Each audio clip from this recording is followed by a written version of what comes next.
भगवान शंकर देवी पार्वती से कहते हैं, देवी, जिस प्रभु को जाने बिना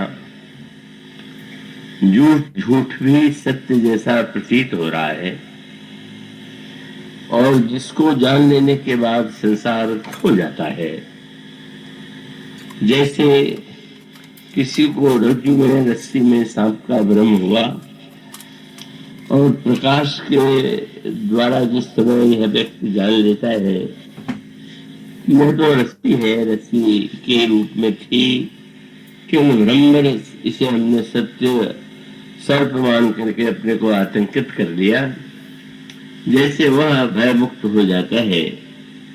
इसी प्रकार से यह जो संसार है, असत्य होते हुए भी जिसके कारण सत्य प्रतीत हो रहा है, और उसके बाद वे जो अगला वाक्य कहते हैं बड़ा अद्भुत है। ऐसे जो हमारे प्रभु श्री राम हैं, बालक राम हैं, और उन बालक राम की मैं वंदना करता हूं जो महाराज दशरथ के प्रांगण में क्रीड़ा करते हैं और उसके पश्चात भगवान शंकर श्री राम की कथा प्रारंभ करते हैं और देवी पार्वती के समक्ष उन तीनों सूत्रों को, तीनों रूपों में श्री राम के दिव्य रूप चरित्र की चर्चा की गई। आइए, जो थोड़े दिन हैं उसमें हम संक्षेप से उसमें किस तरह से उन्होंने इस तीनों की विलक्षणता को एक साथ प्रस्तुत किया है, उस पर ध्यान दें। मूल सूत्र यही है कि श्री राम का चरित्र यूं तो इतना महान है कि वो सभी को अपनी ओर सम्मोहित करता है, आकृष्ट करता है, और उनके चरित्र की बहुधा प्रशंसा भी सारे साहित्य में की गई है। कुछ आलोचकों को छोड़ करके सभी ने श्री राम के गुणों की विलक्षणता की ओर संकेत किया है, किंतु गोस्वामी जी यह बताना चाहते हैं कि संसार में गुणवान व्यक्तियों की कमी नहीं रही, पहले भी थी, अब भी है, भविष्य में भी रहेगी। पर वे व्यक्ति हमारे लिए स्मरणीय है कि हम उनकी कभी कभी वंदना कर लेते हैं, स्मरण कर लेते हैं, कब मूर्तियां स्थापित कर लेते हैं ऐसे महापुरुषों की, और उनके जन्मदिन पर हम श्रद्धा भाव से माला भी पहना देते हैं। पर श्री राम उससे भिन्न है, और इसलिए जो हम श्री राम की मूर्ति बनाते हैं तो उसे चौराहे पर या एक दिन प्रदर्शन के लिए उसके समीप नहीं जाते। आप मंदिर में प्रवेश करते हैं और वहां आपके सामने जो प्रतिमा है, मूर्ति है, आप यह भाव लेकर के जाते हैं कि भगवान राम है या श्री सीता जी हैं, लक्ष्मण है। और फिर आप जब पूजन करते हैं या नित्य जब मंदिर में पूजन किया जाता है, तो मंदिर में पूजन किए जाने पर नित्य स्नान भी कराने की प्रक्रिया, चंदन लगाना, माला पहनाना, धूप दीप और नैवेद्य रख करके उन्हें भोग लगाते। अन्य मूर्तियों को आप भोग नहीं लगाते, उनके लिए कभी आप एक आदर का शब्द साल भर में कह देते हैं, पर मंदिर में जो प्रतिमा आपके सामने श्री राम की दिखाई देती है, उसको आप नित्य नैवेद्य क्यों लगाते? और उसका अभिप्राय यह है कि जीवित व्यक्ति को तो नित्य भोजन कराया जाता है, पर जो मरता है उसका तो वो स्मरण नहीं कर सकते। इससे तुलसी के राम कोई भूतकाल के व्यक्ति नहीं है कि जो कभी हुए थे और हम उनका स्मरण कर रहे हैं। हम जब यह अनुभव करें कि हम भगवान के सामने खड़े हैं, तो उस भगवत भावना से जो सूत्र पिछले 2 दिनों से आपके सामने दिया जा रहा था, चरित्र के माध्यम से आप उतना नहीं सीख पाते, सीख सकते भी नहीं। सारा इतिहास ये बताता है कि सुनने समझने के बाद भी व्यक्ति के आचरण में बहुधा परिवर्तन नहीं दिखाई देता है। और इसका अभिप्राय यह है कि परिवर्तन यदि हम केवल बाहर से करना चाहे, रामायण में ये चौपाई पढ़ करके बालकों से कहे कि प्रातःकाल उठ कर रघुनाथा, मात पिता गुरु नाम ही माथा। प्रातः काल उठ करके भगवान राम माता पिता गुरु के चरणों में प्रणाम करते हैं। और यदि हम बच्चों को शिक्षा दें कि आप तुम्हें भी ये नित्य प्रणाम करना चाहिए, ठीक है, ये संस्कार देना अच्छा है और बच्चे उसे स्वीकार करें या जो भी उसका लाभ हो सकता है। लेकिन वस्तुतः एक सूत्र यह है कि श्री राम को आप भूतकाल में मत खोजिए, उनको केवल बाहर ही एक अनुगमन योग्य पात्र के रूप में ही मत देखिए। अनुगमन भी एक पक्ष तो है, पर ये अनुगमन वो वस्तुतः अधूरा ही रहेगा। और उस पूर्ण परिवर्तन के लिए आवश्यक है कि श्री राम हमें बाहर भी दिखाई दे, भीतर भी दिखाई दे। उन्हें हम भूतकाल के रूप में भी पढ़ें और वर्तमान के रूप में देखें और भविष्य में निरंतर से जुड़ करके होता है।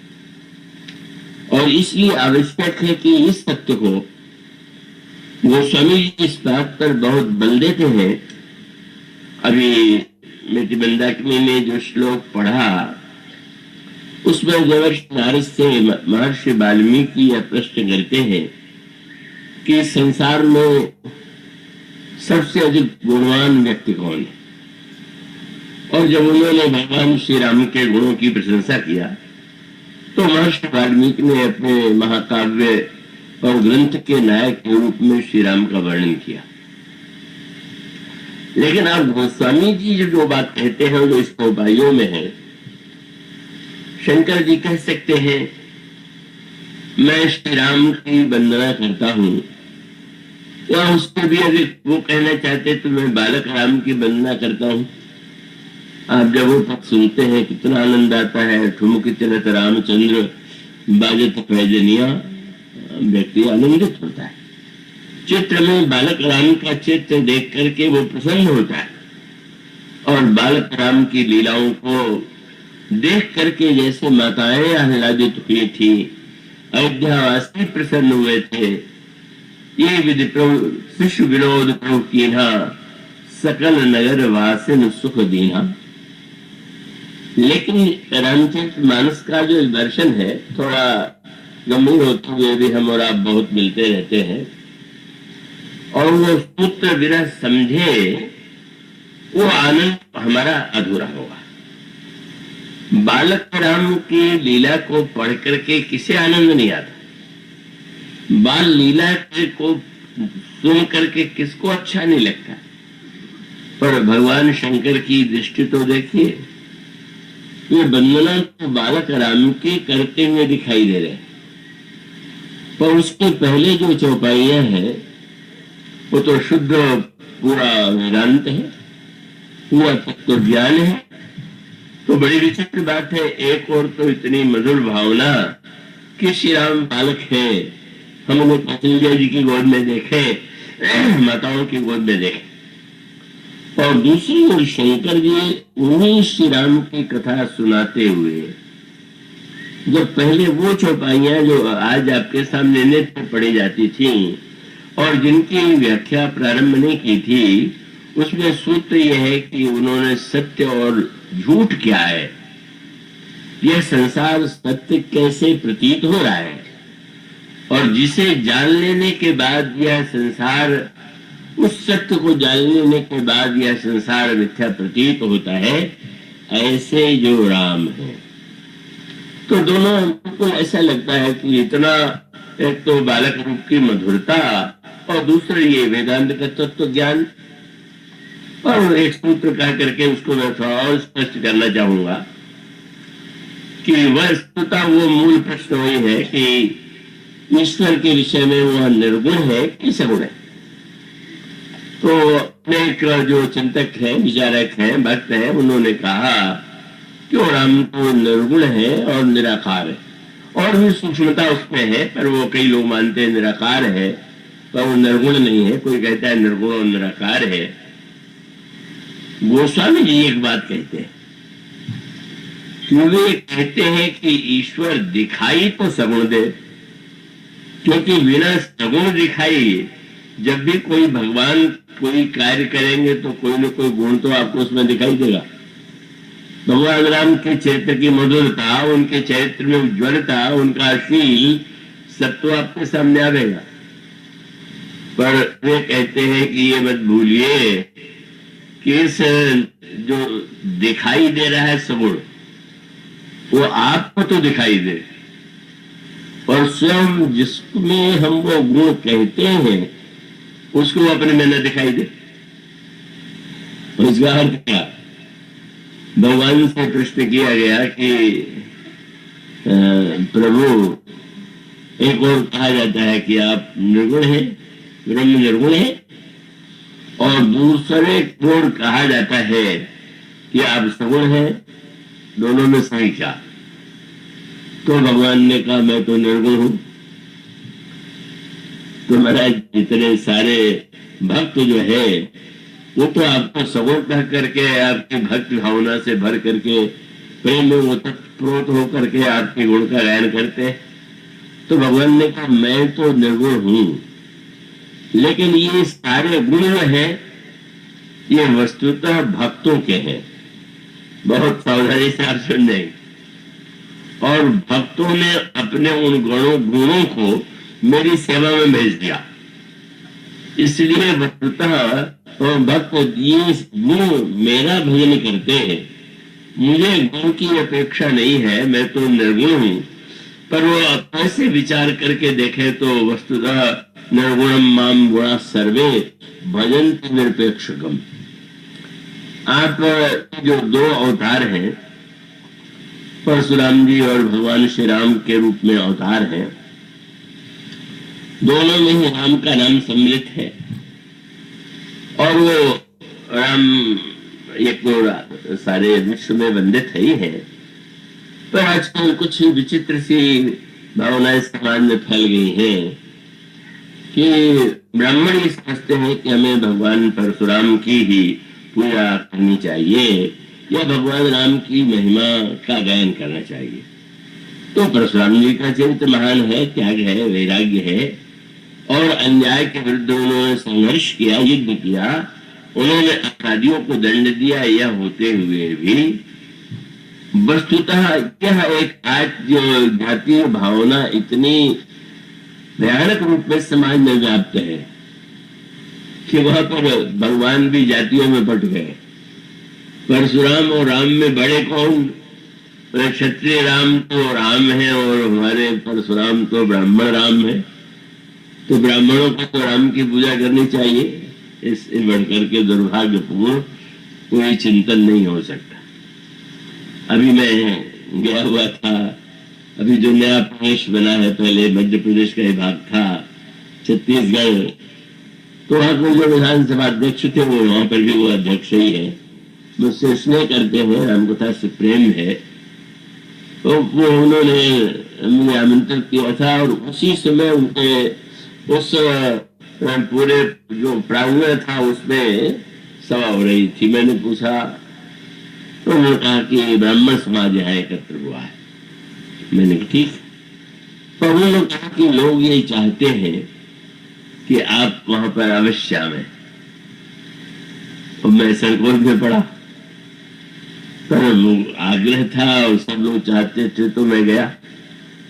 तो मैंने देखा कि भगवान परशुराम का बहुत बड़ा विशाल चित्र, इतना विशाल जैसा चित्र हमने विशाल नहीं देखा था, वहां पर लगा हुआ।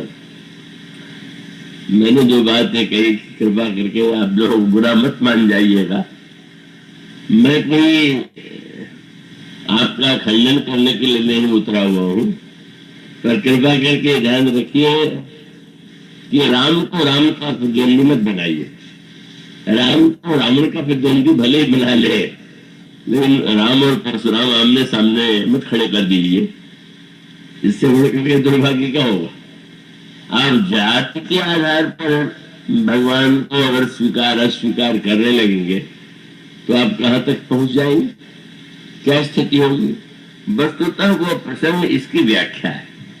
अब मैं थोड़ा बताना चाहूंगा कि दोनों रामों में अंतर क्या है, और एक राम को पुराण अवतार मानते हुए भी आवेशावतार या अंशावतार क्यों मानते हैं, और दूसरे को पूर्णावतार क्यों कहते हैं। उसमें ब्राह्मण क्षत्रिय का कोई भेद नहीं, उसमें मूल सूत्र एक ही है कि ये जो परशुराम जी का जो संवाद है वो निर्गुण और सगुण की तत्वतः व्याख्या है। यह है, अगर आप समझना चाहें। अब जब भी किसी व्यक्ति का जन्म भगवान भी शरीर धारण करके जब संसार में आएंगे तो किसी न किसी जाति में ही तो आएंगे, और जिस परिवार में जन्म लिया वो किसी जाति का होगा। तो ऐसी परिस्थिति में परशुराम जी का जन्म जो हुआ है वो महर्षि जमदग्नि के पुत्र हैं, और ब्राह्मण को उनका जन्म हुआ। और यूं अगर देखें तो भगवान श्री राम जो है उनका जन्म क्षत्रिय कुल में हुआ है। उस संवाद में एक बड़े महत्व का सूत्र है। लोग को उस संवाद को जैसे गहराई से समझना चाहिए उस पर तो लोगों की दृष्टि नहीं जाती। वो तो लोगों को संवाद ही इसीलिए अच्छा लगता है कि उसमें वो कहते हैं कि इसमें ईंट का जवाब पत्थर से है। तू मैं लक्ष्मण जी ने परशुराम जी ने काट, लक्ष्मण जी ने काट दिया। लक्ष्मण जी कह रहे थे परशुराम कह गया जो सबसे रामायण का गंभीर दार्शनिक प्रसंग है, आप उसे तू मैं के रूप में देखेंगे तब तो आपके जीवन में तू मैं ही बढ़ेगा, तब तो वो बढ़ ही रहा है और बढ़ेगा। उसके संवाद का सूत्र क्या है। परशुराम जी निर्गुण से सगुण बने, ब्रह्म अवतार है तो निर्गुण से सगुण बनेगा, पर उन्होंने अपने आप को सगुण मान लिया। बस ये सूत्र है। सगुण माने जब दोनों श्री राम आमने सामने हैं, अब यूं तो ठीक है ब्राह्मण जाति में जन्म हुआ है तो ब्राह्मण के रूप में वो दिखाई दे रहे। भगवान राम ने क्षत्रिय कुल में जन्म लिया, क्षत्रिय प्रतीत हो रहे हैं। लेकिन परशुराम जी महाराज ने देखें, एक तो बुराई को जाति के आधार पर बांट दिया, उन्होंने शस्त्रार्जुन को दंड दिया पर रावण को दंड नहीं दिया। और दूसरी बात, उन्होंने अपने नाम के साथ एक ऐसी उपाधि जोड़ लिया कि ये सिद्ध करता है कि उन्होंने उसे सत्य लीला में हमको शिक्षा देने के लिए ऐसा ही मान करके हमसे पढ़े। ये बताया गया कि जिसे हम अवतार मानते हैं का वो भी अगर अपने आप को किसी भी प्रकार से सीमा में आबद्ध कर लेगा, व्यवहार में आप बोलेंगे तो मैं ही कह करके बोलेंगे। अब कोई मैं नहीं कहता, राम जी कहता है तो कहता रहे, पर जानता तो है कि मैं ही बोल रहा हूं। तो इसका अभिप्राय व्यवहार में बोलना और बात। कृपया इसको ध्यान में रखेंगे। जो आप कल परसों कथा सुनते रहे, जब सोने को आप आभूषण के रूप में देखते हैं तो आभूषण के रूप में उसका नाम अलग है और देखने में उसका रूप भी अलग है। जितने सोने के द्वारा गहने बनाए गए वो देखने में अलग अलग, उनका नाम भी अलग है, उनका रूप भी अलग है। लेकिन ये तो जानते हैं आप कि जब उस स्वर्ण का उपयोग आप करेंगे तो धातु के रूप में नहीं करेंगे, नाम रूप में करेंगे। इसका अभिप्राय कि अब सारे गहने भले ही सोने के बने हुए हों, पर ऐसा तो नहीं कर सकते हैं न कि तो गले का गहना पैर में पहन ले, पैर का गहना कहे बोले सब सोना ही तो है, सब सोना ही है। इसका अर्थ नहीं कि जाए, इसका अर्थ है कि लेकिन जो व्यक्ति यह जाने हुए हैं कि आभूषण अलग नाम और रूप वाले हैं, पर नाम और रूप वाले होते हुए तत्वतः तो वो स्वर्ण ही है, जानिए तत्व के रूप में और व्यवहार कीजिए व्यवहार की भाषा में। तो यहाँ पर विवाद कहाँ आ गया? परशुराम जी जब श्री राम से बातचीत करते हैं तो एक वाक्य उनके मुंह से निकलता है। उन्होंने कहा, तुम शायद मेरा नाम नहीं जानते हो, और मैं तो समझता हूं कि यह इससे बढ़कर के कुछ अनुचित नहीं हो सकता कि मेरा वह नाम जो अद्वितीय है, उस नाम वाला दूसरा व्यक्ति कहां से आ गया। उनको आपत्ति है इसमें।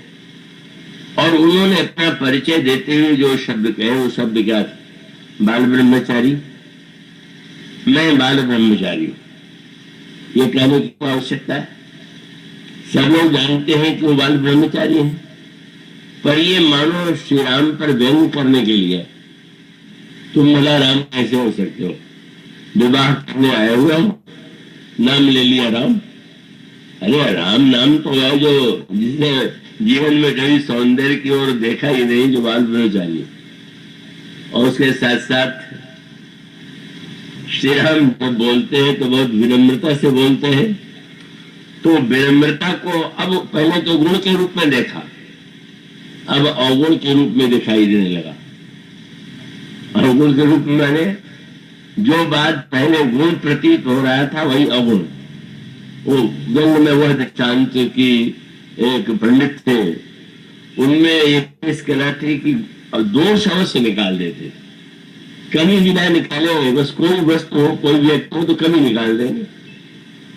तो एक दिन लक्ष्मी जी से भगवान से कहा कि महाराज ये सब में कमी निकाल लेते हैं, तो एक काम कीजिए, क्या इनको निमंत्रण दीजिए और आवे, और हम लोग ऐसी सेवा करें कि कोई दोष न निकाल सके।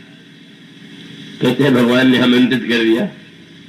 उनकी बड़ी सेवा दोनों ने मिलकर के किया, और जब कोई कमी नहीं निकली तो लक्ष्मी जी को भी संतोष था कि पंडित जी ने कोई कमी नहीं निकाली।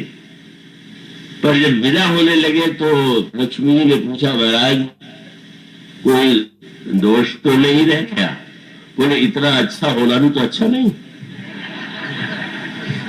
जब उन्होंने ये कहा तो भगवान ने मुस्कुरा के लक्ष्मी जी को देखा, तो अच्छा होना भी अच्छा नहीं है, इतना अच्छा तो ठीक है, इतना अच्छा होना ठीक नहीं। मानो तो स्वामी की स्थिति कि अब हम पहले तो बड़े विनम्र लग रहे थे, हाथ जोड़े खड़े थे, अब एक दो बात कहने लगे कि तुम्हें देख करके मुझे लग रहा क्या मुझे भंजे छाप दांत बढ़वा रहा, धनुष तोड़ने के बाद तुम्हें वो बढ़ गया है, और तुम्हें देख करके मुझे क्या लग रहा है, अहिमित मनो जीत जग ठाड़ा।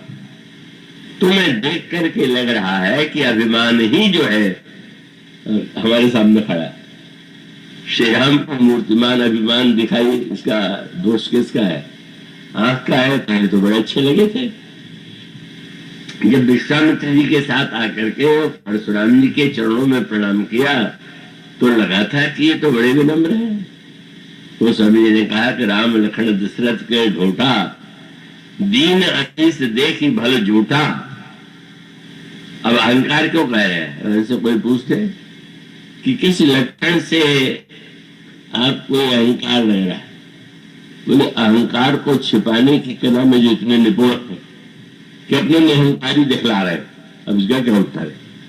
आप निरहंकारी है और कोई कह दे कि असली निरहंकारी तो नहीं है, भीतर से अहंकार भरा पड़ा है, तो आप सिद्ध करने चाहिए कि नहीं हम तो भीतर से निरहंकारी है। मानो दृष्टि जब बदल जाती है, हमें जो व्यक्ति अभी तक अहंकारी निरहंकारी लग रहा था, अब ये कल्पना हो। अब कल्पना क्या है? वही व्याख्या है। व्याख्या ये ऐसा कैसे हो सकता है कि कोई महानतम कार्य करने के बाद उसके अंतःकरण में अभिमान ना हो। वाणी से भले ही वो अहंकार न प्रकट कर रहा हो, लेकिन मन में तो अहंकार होगा, और मन में जो अहंकार होगा, ये जो विश्लेषण की पद्धति थी वह उनको अपने पिताजी से मिली थी। बड़े जमदग्नि जी महाराज जो थे, बड़े तेजस्वी थे, बड़े तपस्वी थे, पर उनका विश्लेषण बड़ा कठोर होता था। और वो कठोर क्या जब उनकी पत्नी रेणुका बड़ी पतिव्रता और निरंतर सेवा में रहने वाली,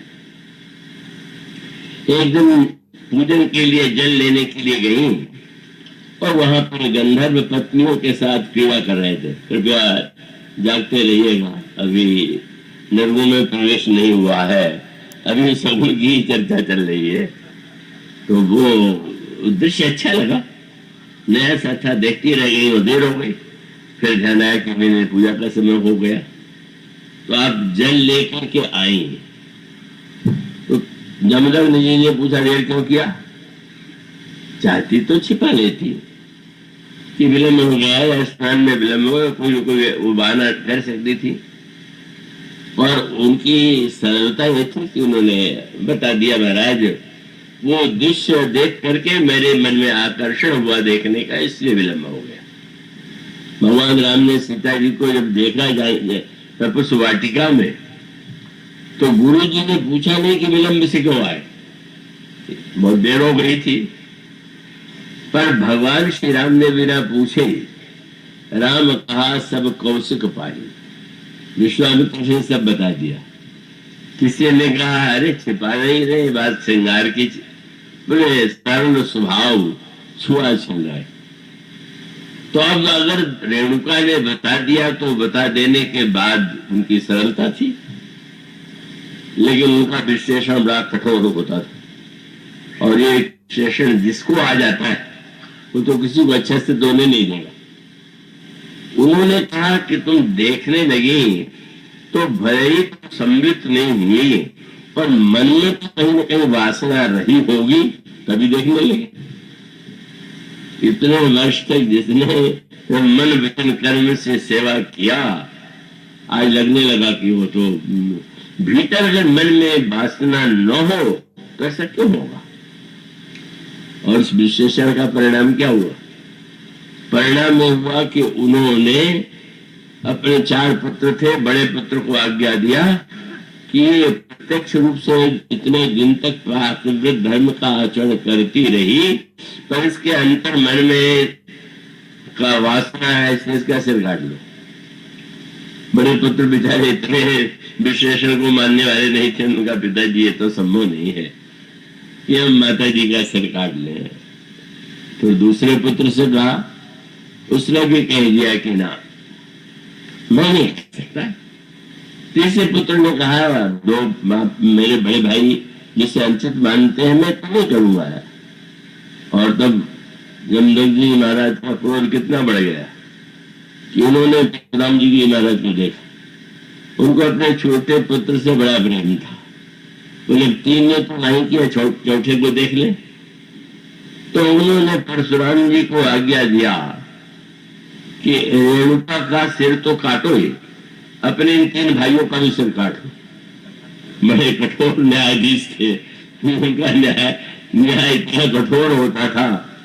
परशुराम जी भी मान्यता के थे ना, अगर एक क्षत्रिय ने अपराध किया और क्षत्रिय देखे तो दंड के पात्र है, तो हमारी आज्ञा का इन्होंने उल्लंघन किया है, इनका भी सिर काट लो। परशुराम जी महाराज ने उस समय थोड़ा बड़ी चतुराई का परिचय दिया, सचमुच चारों का सिर काट लिया। प्रसन्न हो गए, बोले तुम सबसे योग्य पुत्र हो, तुमने मेरी आज्ञा का पालन किया। रामायण में परशुराम पितु आज्ञा राखी, मारी मात्र लोग सब साखी। तुम्हारी आज्ञाकारिता से मैं प्रसन्न हूं, तो तुम वरदान मांग लो। तो वरदान ये कि चारों फिर से जी जाए, इनको जीवित कर दीजिए। और भजन दे चुके, जीवित कर दिया, जीवित करने लगे। तो कहा एक वरदान आपको और देना होगा, क्या कि ये जीवित हो जाए तो इनको याद न रहे कि मैंने इनका सिर काटा था। नहीं तो जीवन भर इनके मन में मुझे देख करके घृणा होती रहेगी कि अरे यही है जिसने हमारा सिर काटा था। मानो उसका तत्व ये है कि अगर आप विश्लेषण करने चलिए तो क्या कोई व्यक्ति शुद्ध रह सकता है? क्या कोई न कोई सृष्टि की रचना इसलिए है तो उसमें कोई ना कोई दोष तो दिखाई दे जाएगा, कमी दिखाई दे जाएगी। और विशेष रूप से दूसरों को देखने के लिए अगर हम शास्त्राक्ष बन जाएंगे जे पर दोष लखाई सहसा की, तो अनर्थ हो जाएगा। अब परशुराम जी महाराज ने पिता का ये संस्कार पाया, जनक से तो रुष्ट थे ही, श्री राम से प्रसन्न थे, लेकिन अब उनको ये लगने लगा कि निश्चित रूप से ये अहंकार इसका अगर नहीं दिखाई दे रहा तो भीतर होगा। आयमित मनो जीत जगत ठाड़ा, और इसीलिए तो इतने रुष्ट हो गए क्योंकि श्री राम तो जो विनम्र थे वैसे ही रहे, परिवर्तन नहीं आया। नदी में बाढ़ आती है, समुद्र में क्या बाढ़ आने लगी, लेकिन लक्ष्मण जी का उत्तर प्रत्युत्तर सुन करके परशुराम जी ने कहा कि कोई सभा में है, इस लड़के को बाहर निकाल दे, डिठाई कर रहा। अब कौन साहस करे कि लक्ष्मण जी का हाथ पकड़े बाहर निकाले, उनका बड़ा तेजस्वी रूप है। तो लक्ष्मण जी ने मुस्कुरा करके व्यंग भरी दृष्टि से देखा, महाराज सुरों को क्यों बुला रहे हैं, आपके पास स्वयं उपाय है मुझे निकालने का, वो कीजिए ना। क्या उपाय है? उन्होंने कहा, लक्ष्मण जी महाराज आप यही तो चाहते हैं कि निकाल दिया जाऊं जिससे आपके सामने न पड़ूं, तो इसका उपाय तो आपके पास है। क्या? बोले मुदों आंख को नहीं, आपकी आंख तो पलके दी गई हैं, ईश्वर ने अगर यही समझा होता कि दिखाई ही देता रहे तो पलके क्यों देता, आप मुद लीजिए ना।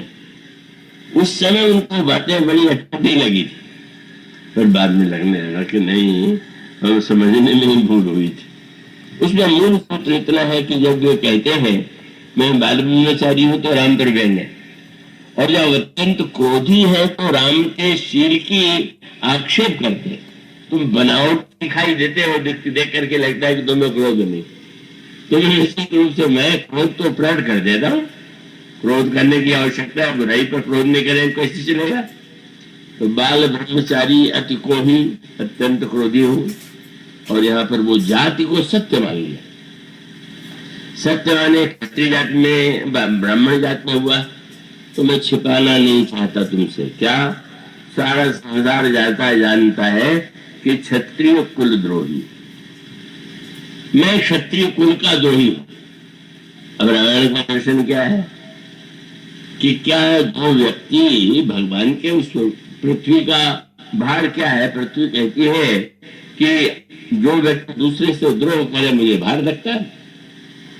तो इसका मूल तत्व यह था कि परशुराम जी ने यह मान लिया कि अगर मैं ब्राह्मण हूं तो क्षत्रिय के अन्याय को दंड देना चाहिए, त्याग करना चाहिए, न्याय करना चाहिए, ऐसी उनकी मान्यता थी। भगवान श्री राम का जन्म तो हुआ है।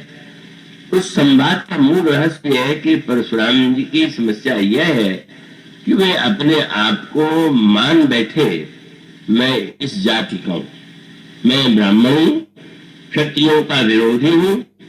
जब आप अपने आप को बना लेंगे तो उसका उत्तर तो वह मिलेगा जो आजकल मिलता भी है और महाभारत में मिला था। जब परशुराम जी रुष्ट हुए भीष्म पर, उन्होंने काशीराज की कन्या का अपहरण करके विवाह करना उससे स्वीकार कर दिया, और उस कन्या ने कहा या आप आज्ञा दीजिए, आपके शिष्य है भीष्म, मुझसे विवाह करें। तो आपने कह दिया कि मैं तो नहीं करूंगा। क्यों? बोले पिताजी का वचन, पिता को मैंने वचन दिया, मैं कह रहा हूं तुमने अन्याय किया है, मेरा वचन तुम नहीं मानोगे, नहीं मानो। और तब परशुराम जी के मुंह से निकला कि शायद मेरा इतिहास पुराना पड़ गया, पहले मैं उसका उपयोग करता था, इतिहास अगर न याद हो तो पढ़ डालो या किसी से सुन लो जो मेरा इतिहास जानता हो। मैंने क्षत्रियों को कितनी बार दंड दिया था और उसका उत्तर भीष्म ने क्या दिया था। भीष्म ने कहा महाराज मैं जानता हूं, आपका शिष्य ही रह चुका हूं, तो तुम्हें क्या लगा? बोले आपकी बात सुनकर मैं यही कह सकता हूं कि भीष्म जैसा क्षत्रिय नहीं मिला होगा। था कड़वा हो तो नहीं, क्या भगवान राम नहीं कह सकते थे कि आप क्षत्रिय कुल द्रोही है, तो मैं ब्राह्मण कुल द्रोही हूं, या ब्राह्मण मेरे लिए कुछ नहीं है? एक बार भी तो नहीं बोल पाए। मनुष्य का अर्थ यह है कि श्री राम ने आप उसको प्रसंगों को उस तरह से पढ़ी जो मनोरंजन का विषय है, भगवान श्री राम ने कहा महाराज अभिमान कार्य करने पर होता, लेकिन आप विचार करेंगे तो लगेगा कि अभिमान करने का कोई कारण तो होता है। बहुत सुंदर सूत्र दिया। अभिमान व्यक्ति करता है तो अभिमान करने वाला होने वाली घटना को देखता है, अभिमान के कारण पर दृष्टि नहीं डालता। इसलिए भगवान राम ने कहा महाराज थोड़ा कृपा कीजिए। राम कहा ऋषि कहूं विचारी, ऋषि अति बड़ लघु तू कह हमारी। मेरा दोस्त तो बहुत छोटा छोटा है, आपको बहुत क्रोध आ गया है। क्यों? आप विचार करके कि परशुराम जी पूछते हैं तुमने धनुष क्यों तोड़ा, यही तो प्रश्न है। और जो धनुष इतना प्रसिद्ध संसार का है वो तोड़ने वाला क्या अभिमान नहीं करेगा, अहंकारी नहीं होगा? भगवान राम ने कहा महाराज मैंने तोड़ा होता तब न ऐसा अभिमान होता। बस ये उत्तर। जब आपको अभिमान हो तो आप विचार करके देखिए कि इसके मूल में सत्य क्या। और यही भगवान श्री राम ने कहा महाराज मैंने बिल्कुल नहीं तोड़ा, तोड़ा होता तो अभिमान होता, लेकिन छोटे ही टूट पिनाक पुराना, मैं हेतु करो अभिमाना। छूटे ही धनुष टूट गया, पुराना था, मैं अभिमान क्यों करूं? और क्रोध आ गया। पर भगवान राम तो बहुत बड़ी बात कह गए। क्या? वो तो परशुराम जी ने समझ लिया, हम लोग तो जीवन भर नहीं सोच पा रहे हैं कि आपकी सफलता आपकी नहीं होती, वो समय की सफलता होती है। उस समय की माने उन्होंने कहा महाराज अगर मैं तोड़ सकता तो मैं शुरू से क्यों नहीं तोड़ देता, इतनी देर बैठा क्यों रह गया? वो समय ने कहा कि विश्वामित्र जी चुप क्यों बैठे हुए, वही बोल देते पहले हमको तोड़ दो। पर गोस्वामी जी कहते हैं कि विश्वामित्र समय सुख जानी, समय जब आ जाता है महाराज, जैसे कोई व्यक्ति मरने वाला हो और कोई छू दे और कहे कि मेरे हाथ से छूने से मर जाता है, वो तो काल होता है, करता कराता काल है। व्यक्ति अपने आप को व्यर्थ ही मान लेता। कितना बड़ा सूत्र है। आप अगर जीवन में विचार करके देखें तो आपकी सारी सफलता समय की देन है। आपको देश दिखाई देता है, आप व्यक्ति के रूप में देखते हैं, पर देश काल के रूप में व्यक्ति के रूप पीछे जो काल का तत्व है वो नहीं दिखाई देता। और सारी सफलता का सूत्र ये है कि आपको जब भी सफलता मिलती है तो भ्रम मत पालिए। उन्होंने कहा मैंने तोड़ा होता तो मैं पहले तोड़ देता। और यही बात लक्ष्मण जी ने समझाने की चेष्टा किया। बोले आप रोक्रोश कर रहे हैं, पर छोट चूट रघुपति ने दोषु, मूल बिनु काज कई कतरोसु। मानो इसका अभिप्राय था कि सत्य यही है कि समय था उसका जब नष्ट होने का, तभी संजय से गुरु जी ने कह दिया मैं गया टूट गया, दूसरा जाता तो दूसरे से भी टूट जाता। महिमा समय की है कि मेरी है? अगर ये दिखाई देने लग जाए तो आप जीवन भर सफल क्यों नहीं रह पाते? आप बड़े बड़े काम करते हैं पर चाह के भी बहुत काम क्यों नहीं कर पा रहे? वही थे, अब कैसे नहीं हो रहा? आप करने वाला तो कर डालिए, नहीं कर पाएंगे। उसका कारण यह है कि काल जब तक आपका प्रेरक शक्ति नहीं बनेगा। और ये सत्य दिखलाया भी बड़ी चतुराई से। प्रभु की विलक्षणता है, अपनी लीला के द्वारा वो बिना कुछ आक्षेप किए भी बहुत बड़ा सत्य दिखा देते हैं। परशुराम जी को लगा कि ये तो ढिठाई की हद हो गई कि धनुष तोड़ डाला और कहता हमारा दोष है नहीं।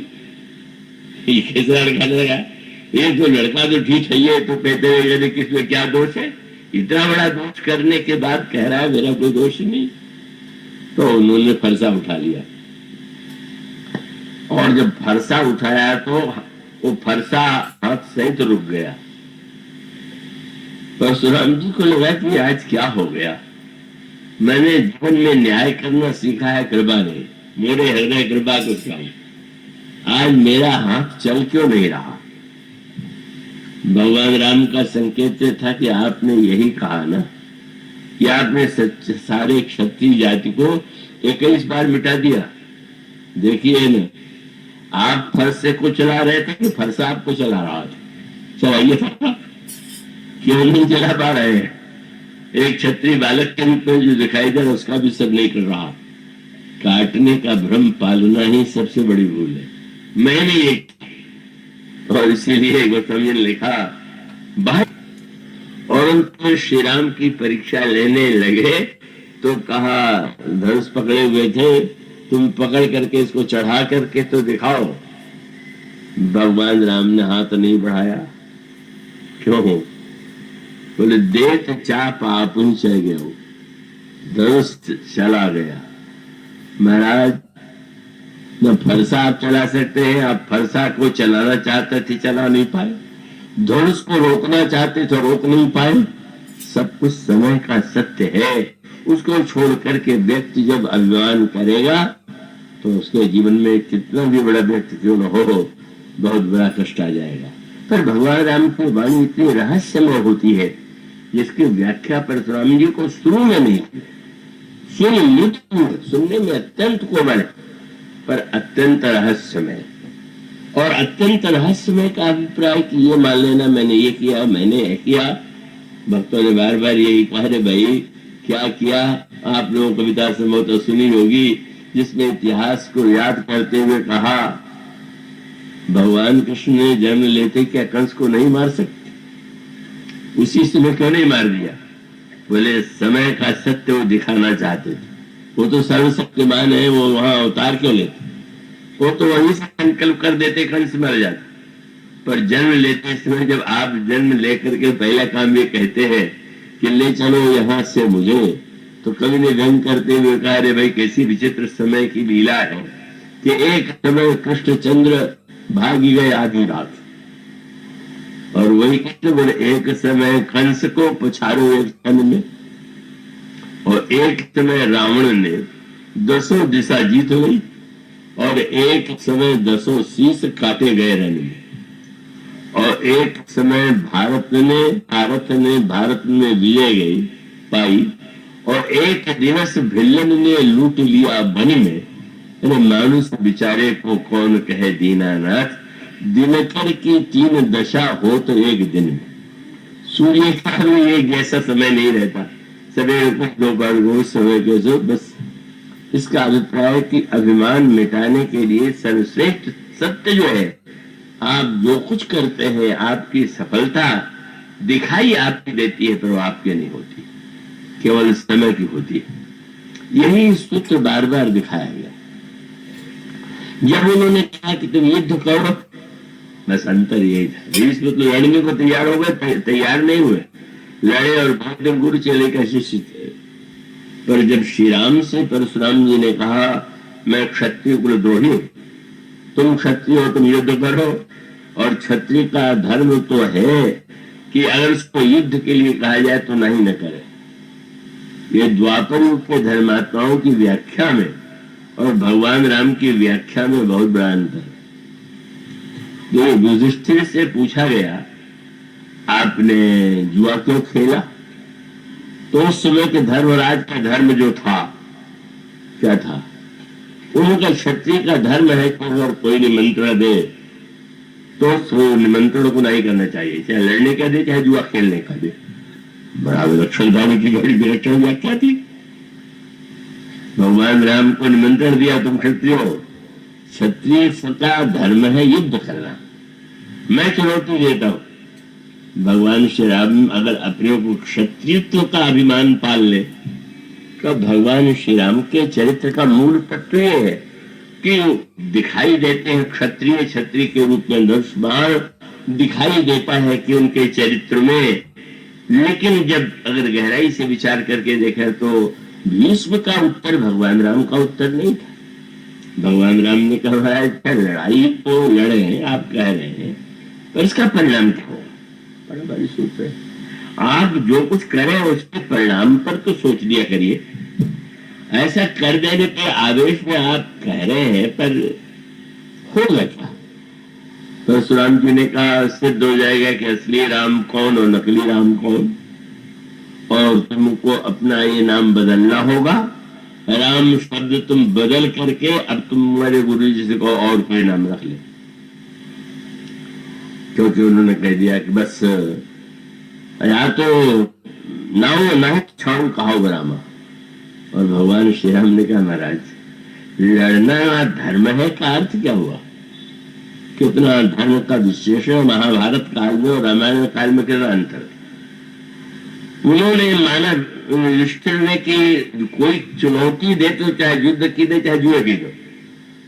श्री राम कहते हैं लड़ने के लिए, पर भगवान राम कहते हैं, मैंने तो कई समाचार पत्र में पढ़ा, ये स्थान पर जो डाकू लूटने के लिए गए तो जो गृह स्वामी था उसने सारा धन दे दिया, तो उसको लगे पीटने। उसने कहा जब हमने सब दे दिया, चाबी दे दिया, सब दे दिया, तो आप पीट क्यों रहे? बोले हम क्षत्रिय हैं, अगर ले लेंगे तो दान माना जाएगा, हम पीट के लेंगे जिससे हमारा धर्म बचा रहे। अगर धर्म की यही व्याख्या हो कि क्षत्रिय बिना पीटे क्षत्रिय ही नहीं है, और आज चलते कोई आपसे कह रहे लड़के दिखाइए और आप हाँ लड़के दिखाते हैं। भगवान राम कहते हैं महाराज लड़ने का कोई अर्थ होना चाहिए कि लड़ने के लिए मैं ब्राह्मण, आप कहते मैं ब्राह्मण, अगर मुझे भी क्षत्रियत्व का अभिमान हो तो मैं लड़ूं। पर सत्य तो यही है, क्या राम कहा, ऋषि कहो विचारी, आप सोचिए। अगर आप कहते हैं कि तुम नाम बदल लो, तो नाम में बदलने में क्या है? नाम बड़ा कि काम बड़ा? पर भगवान की शैली बोलने की बड़ी अनोखी होती। कितना बड़ा आपका नाम है उसका बड़े हो जाएंगे क्या? आप स्वयं हृदय से कितने बड़े? उन्होंने कहा महाराज मेरा जो नाम है वो तो छोटा सा है, इस शब्द में कितना भरा हुआ है, नाम कहीं बड़ा नहीं। प्रणाम मात्र लघु नाम हमारा, छोटा सा 2 अक्षर का राम नाम। आपका नाम तो बड़ा, नाम तो आपका है, पर सहित बड़ नाम तुम्हारा। श्री राम के साथ कोई उपाधि नहीं जुड़ी। किसी ने मुझसे कहा जब अभी बोल के विश्वविद्यालय कि आपको कैसा लगा? हमने कहा चलो एक उपाधि और बढ़ गई, उपाधि उपद्रव को भी कहते हैं। उसका अभिप्राय है कि जिसके द्वारा उपाधि प्रशंसा का गुण के रूप में देखते हैं, उसका अभिप्राय हुआ कि दूसरों के मन में अगर ईर्षा द्वेष विरोध उत्पन्न हो तो वस्तुतः नाम तो उपाधि है, नाम रूप तो ईश उपाधि। तो उपाधि मैंने उन्होंने कहा महाराज अगर नाम की जगह झगड़ा हो तो मेरा छोटा सा नाम, आपका बड़ा नाम। और आपने कह दिया कि आप मेरे लिए कहते हैं मैं शायद ब्राह्मण हूं, तो महाराज मेरी आपकी क्या तुलना हो सकती है?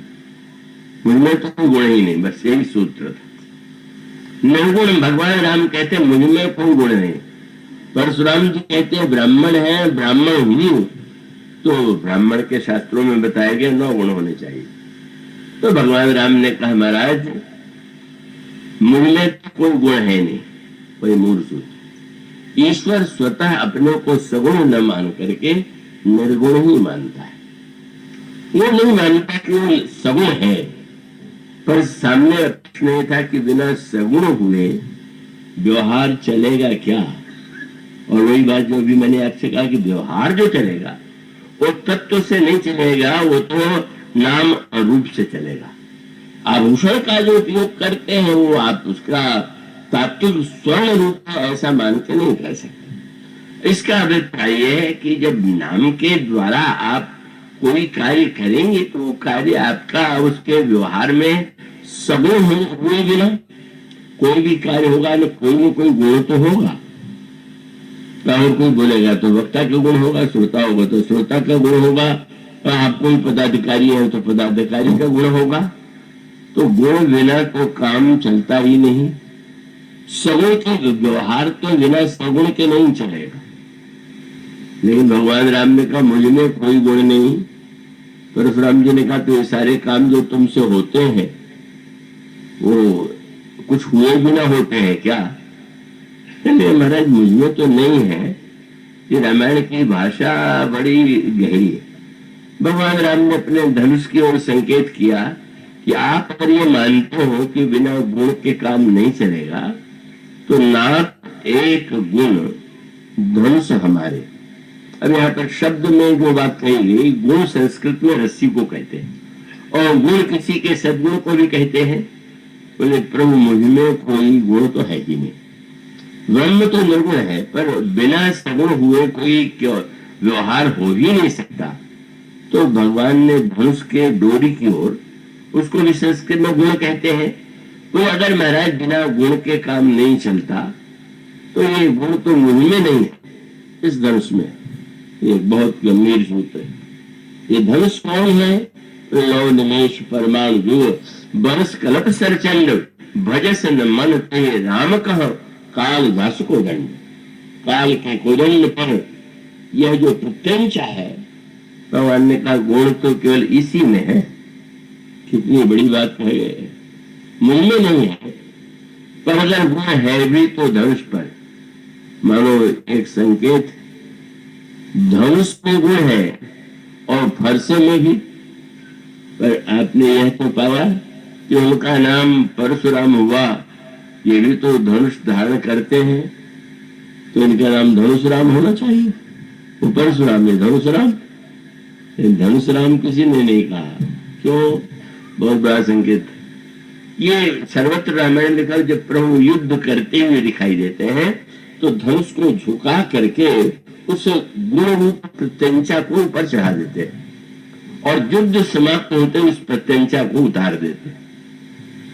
श्री राम का संकेत यह था कि अंतर यही है कि यह गुण केवल व्यवहार में चढ़ाया और उतारा जा सकता है।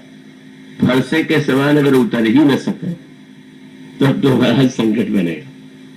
मानो आप गुणी से कोई कार्य कीजिए, पर वही निरंतर मैं गुणी। अगर न्यायाधीश है और घर में जाकर के भी जैसा आप बने रहे, पत्नी को भी कहे मुझसे वही व्यवहार करो, तो इससे बढ़ करके तो झगड़े की कोई जड़ नहीं होगी।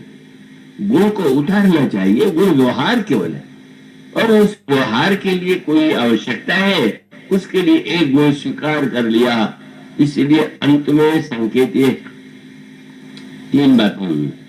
धनुष टूटा गया तो धनुष टूटा पर डोरी नहीं टूटी।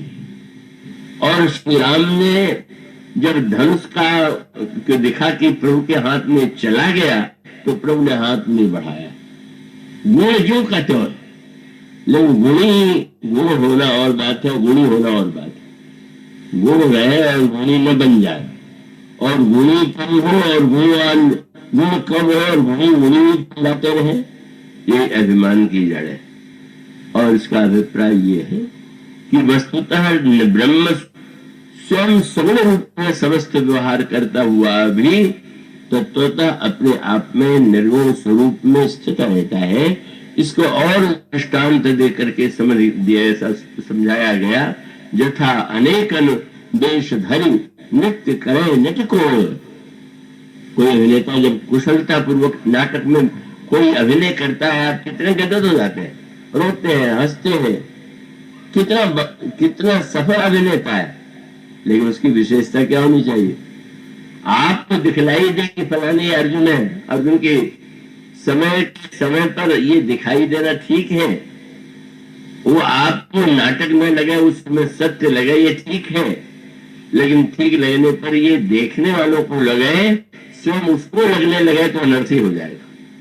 इसलिए गोस्वामी जी क्या कहते हैं, यथा अनेकन वेशधरी नृत्य करई नटको है, सोई भाव देखा भाई, लेकिन आप न सोए।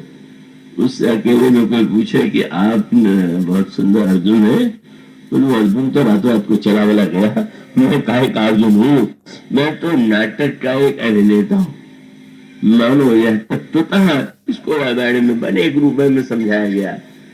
जल का ऊपरी भाग सगुण है और उसकी गहराई अगुण है। कैसे लीला सगुण जो कहूं बखानी, स्व सक्षता करी मनहानी। भगवान की सगुण लीला से अपने चरित्र को स्वच्छ बनाइए, पर रघुपति महिमा अगुण अबाधा वर्णब तोई बरबारी अगाधा। गहराई अगुण है, स्वच्छता सगुण है। हम व्यवहार में चरित्र की शिक्षा पाना चाहे तो सगुण रूप में उनकी लीलाओं को पढ़े, और तत्वतः जो अगुण रूप में भगवान है उनकी उस महिमा को अगर हम जानेंगे तो अगुण और सगुण दोनों रूप में ही भगवान शंकर इसीलिए कहते हैं कि सरल रूप में जो बालकों के साथ दशरथ के आंगन में क्रीड़ा करते हैं, खेल करते हैं, लेकिन खेल करते हुए भुसुंडी को कैसा तत्व ज्ञान देते हैं, कौशल्या जी को कितना महान उपदेश देते हैं। मानो भगवान एक ओर तो अपने चरित्र में लीला का आनंद दे रहे और दूसरी ओर आप न होए न सोए, स्वयं प्रभु अपने आप में बस उनको जान लीजिए और जानने के बाद खूब लीला में आनंद लीजिए, लीला का आनंद लेकर के उसका अनुगमन कीजिए। लेकिन झूठ हो सत्य जाहे बिनु जाने, लेकिन भुजंग बिनु रज पहचाने। तो आज इतना ही, कल हम लोग झूठ और सत्य पर दृष्टि डालेंगे। बोलिए सिया।